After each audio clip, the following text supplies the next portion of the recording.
जय हिंद विद्यार्थियों। आइए आज के इस कालखंड में हम बात करते हैं धातु एवं अधातु में अंतर तथा उनके गुणों की तुलना। तो विद्यार्थियों, धातुएं आपने देखी हैं हमारे आसपास, लोहा, सोना, चांदी, तांबा, विभिन्न प्रकार की धातुएं हम दैनिक जीवन में उपयोग में लाते हैं। तो धातुओं का जो एक महत्वपूर्ण गुण है वह होता है उनकी कठोरता। अपने आसपास आप जितनी भी धातुएं देखते हैं उन सभी धातुओं में एक गुण होता है कि वे कठोर होती है, और कुछ चीजें जिन्हें हम अधातु कहते हैं जिनमें ये गुण नहीं होता, वे मुलायम होती हैं। लेकिन इनमें भी अपवाद है। अपवाद क्या है? जैसे अधातुओं में हीरा हीरा अधातु होते हुए भी दुनिया का सबसे कठोरतम पदार्थ होता है। इसी तरह यहाँ पर सामान्यतः सभी धातुएं कठोर होती हैं, लेकिन सोडियम और पोटेशियम ऐसी धातुएं हैं जो मुलायम होती हैं तथा आसानी से चाकू से काटी जा सकती है। दूसरा जो गुण है वह है चमक। धातुएं चमकदार होती हैं। आपने देखा होगा कि लोहा भी जब तुरंत काटा जाता है तो उसके तुरंत कटे हुए हिस्से में चमक होती है। इसी तरह सोना, चांदी, तांबा, ये सभी धातुएं चमकदार होती हैं। तो चमकदार होना सभी धातुओं का एक अनिवार्य गुण है। अधातुएं चमकदार नहीं होती, जैसे गंधक, कार्बन, ये चमकदार नहीं होती, लेकिन हीरा जो है ये चमकदार होता है। तो हीरा यहाँ अपवाद है। तीसरा जो गुण है वह है आघात वर्धनीयता। आघात वर्धनीयता मतलब कि जब धातुओं को पीटा जाता है, हथौड़े से जब धातु के टुकड़े को पीटा जाता है तो वह चद्दर के रूप में फैल जाता है।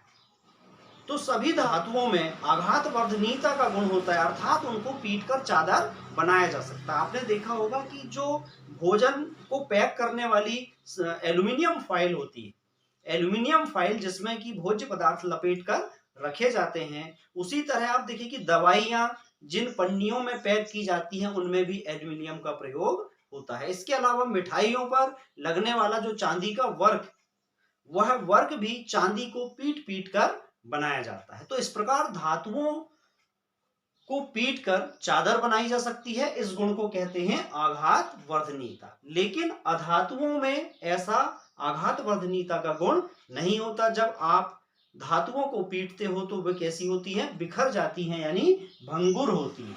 तो अधातुएं कैसी होती हैं? भंगुर होती हैं। चौथा जो गुण है यह है तन्यता। तन्यता अर्थात ऐसा गुण जिसमें धातुओं को खींचकर तार बनाए जा सकते हैं। आपने बिजली के तार देखे होंगे। बिजली के तार एल्यूमिनियम या तांबे के बने होते हैं। आभूषण बनाने में सोने और चांदी के तारों का प्रयोग होता है। तो इस प्रकार सभी धातुओं को खींचकर उनके तार बनाए जा सकते हैं। इसे कहते हैं तन्यता का गुण। तो धातुओं को खींचकर तार बनाया जा सकता है, लेकिन अधातुएं तन्य नहीं होती। अधातुओं को खींचकर तार नहीं बनाया जा सकता।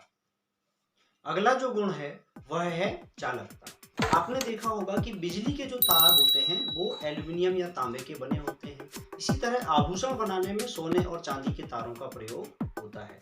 तो चालकता अर्थात ऊष्मा और विद्युत दोनों की चालकता। ऊष्मा की चालकता कैसे? कि आप घर में जिन पात्रों का उपयोग करते हैं भोजन पकाने में, एल्यूमिनियम के या स्टील के, आप देखें कि वो बर्तन गर्म हो जाते हैं। गर्म क्यों हो जाते हैं? क्योंकि वो ऊष्मा के चालक होते हैं, और ऊष्मा के चालक होते हैं इसीलिए उनमें भोजन पकाना संभव होता है। तो धातुएं जो होती हैं वे ऊष्मा और विद्युत की चालक होती हैं, लेकिन अधातुएं ऊष्मा और विद्युत की चालक नहीं होती। इन्हें हम कुचालक कहते हैं।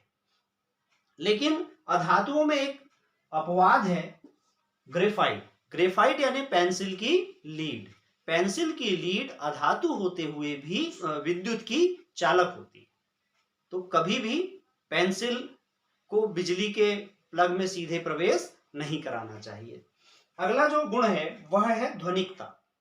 विद्यार्थियों, आपने मंदिरों की घंटियां देखी होंगी, या घर में जब दो पात्र आपस में टकराते हैं, दो बर्तन, जैसे आप चम्मच से अगर किसी थाली को चोट करें तो उससे एक विशेष प्रकार की ध्वनि उत्पन्न होती है। इस ध्वनि को हम कहते हैं निनाद ध्वनि। क्या कहते हैं? निनाद ध्वनि। यानी एक रिंगिंग साउंड, एक रिंगिंग साउंड पैदा होता है जो कर्णप्रिय होता है, कानों को अच्छा लगता है। तो धातुएं जो होती हैं निनाद ध्वनि उत्पन्न करती हैं।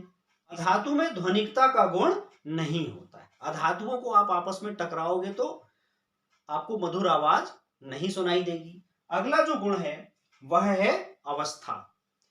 सभी धातुएं सामान्यतः ठोस अवस्था में होती हैं। केवल एक अपवाद है मरकरी या पारा।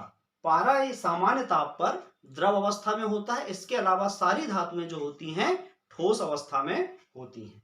अधातुएं ठोस, द्रव और गैस तीनों अवस्थाओं में पाई जाती हैं। तो ये महत्वपूर्ण गुण है अधातुओं का।